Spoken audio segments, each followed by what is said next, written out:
In those days, there was no king in Israel, and all the people did what was right in their own eyes. This is the grim ending of the book of Judges. As one of the most disturbing books in the Bible, Judges chronicles the succession of 12 warrior rulers who attempted to govern Israel in between the time of Joshua, who led the Israelites into the Promised Land, and the establishment of the monarchy. With disturbing tales of deception and greed and murder and rape, Judges follows the repetitive cycle of Israel doing evil, God sending an enemy to punish them, Israel crying out in distress, and God sending a judge or a deliverer to save them.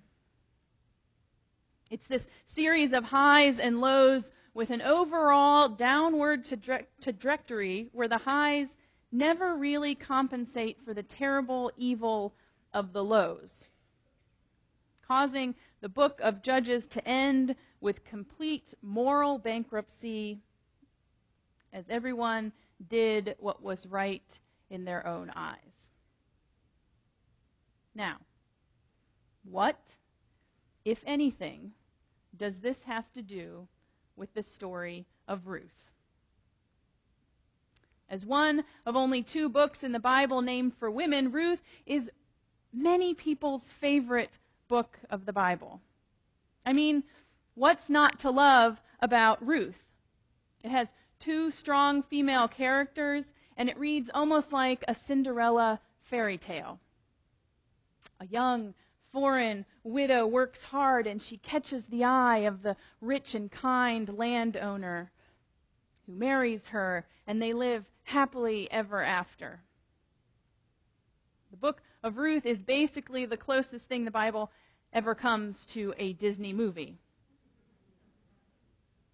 So why begin in the darker side of Judges? Why can't we just read Ruth and feel good and be happy and go about our merry way? I'm tempted to say because I said so, but I won't. Because knowing the full context of Ruth's story leads us to an even deeper appreciation for love that shines a light in a world seemingly overcome by darkness. It's important to know about the world of Judges because that's the same world that Ruth inhabits. Somewhere along the line, as the different books of the Bible were coming together, someone purposely put Ruth right after Judges. Where Judges ends with everyone doing what was right in their own eyes, Ruth begins long ago when Judges governed Israel. They live in the same world. But Ruth gives us this breath of fresh air. Ruth is this break in the downward cycle, this spiral of depravity in the time when the Judges governed Israel. Last week, as we talked about who our neighbor was, I shared how Mr. Rogers would often tell the story about the advice his mother would give him whenever he would see anything scary on the news. Look for the helpers, she would say. You will always find people who are helping. And Ruth is that helper worth looking for in the midst of trouble and darkness. When evil was flourishing and it seemed that everyone was just doing whatever seemed right, whatever was good in the moment, we see Ruth stepping out of Moab and showing us a different way. Ruth reminds us that there are people who love others when it doesn't make any sense and who care for people without expecting anything in exchange. We see this idea of exchange in Naomi's reasoning for why her daughters-in-law should return to the home of their mothers. She tells them how she has no more sons in me that you can take as spouses. I have nothing left to give you, Naomi says. She thinks she has nothing left to give them, so what incentive do they have to stay with her? See, just like back then, we live in this transactional world. You pay a specific amount of money and you get a specific amount of goods. You work for a certain amount of time and you're compensated with a certain amount of money. Whether you agree if that's fair or not, it doesn't matter. That's the equation that we've set up. We all try to find the best deal that we can, maximizing our profits and minimizing our losses so that we come out on top. We live in this transactional world. But when we see everything as a transaction, when we see everything as a win or lose situation, it's easy for that kind of thinking to spill over into our relationships. We start keeping score. We keep a record of what we've given and what we think we're owed.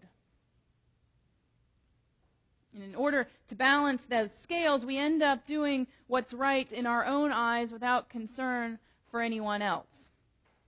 We become the center of our own universes to the detriment of our relationships. But Ruth's impassioned plea breaks into these careful calculations that we've made and overturns the transactional nature of the world.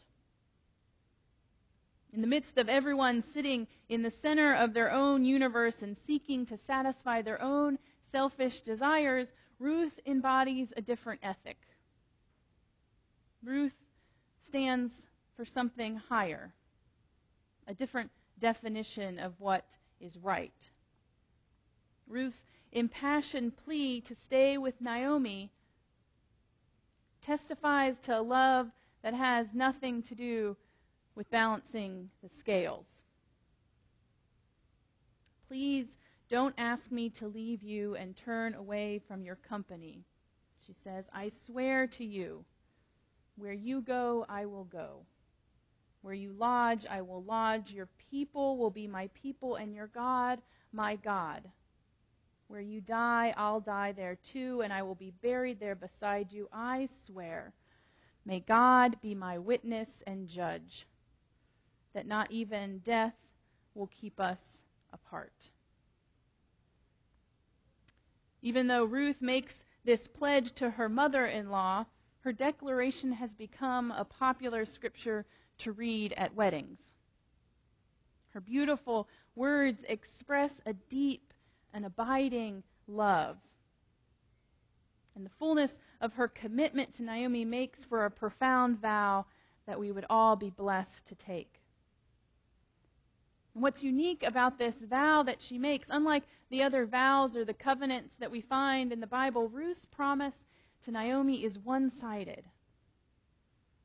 She pledges her devotion without asking for anything in return. Usually when we find a covenant in the Scripture, it's a contract. If you do this, then I will do this. And there's a balancing of the scales, but not here in Ruth. Here she says, I will follow you.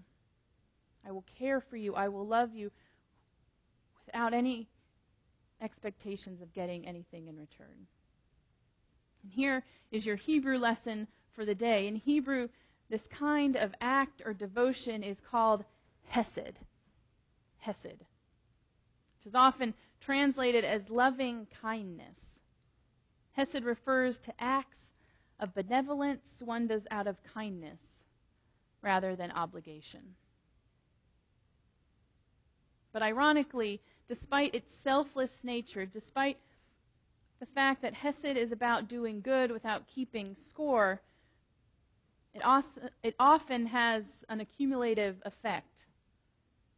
One act of kindness sparks another, that sparks another, that can set off a whole chain reaction of good works. The other interesting thing about this particular story of Hesed is that it's performed by an outsider. Ruth is not an Israelite.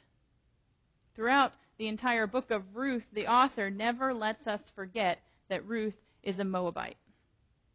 Usually when her name is mentioned, in parentheses, it always says, the Moabite. And similar to how Jews viewed Samaritans in our scripture last week, the Israelites considered themselves superior to the Moabites,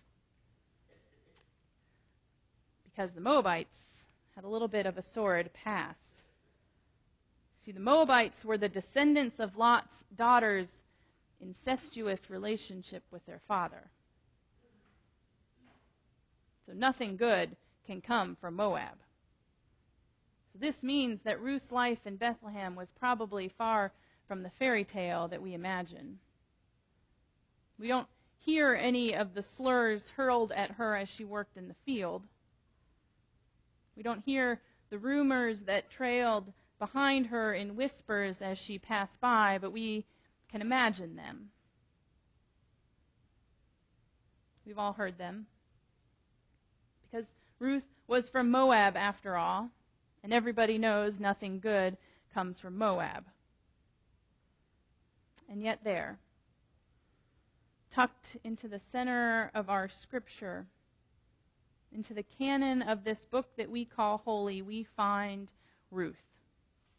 An outsider in every way, as a foreigner, as a woman, as a widow.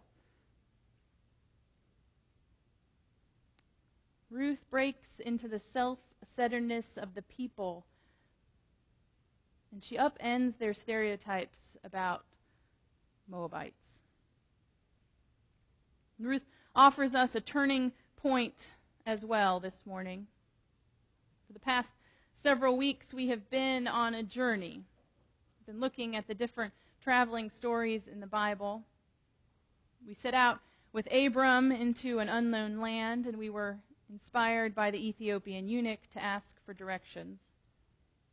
We met Jesus on the road to Emmaus, and we fled with the Holy Family to Egypt.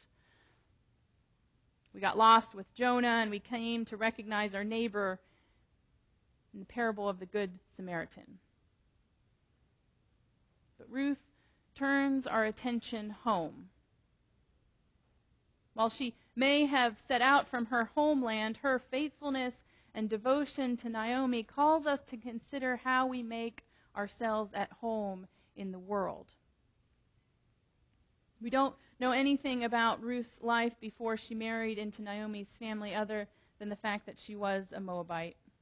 We don't know if she was well off or if she struggled to get by. We don't know if she was well loved or abused.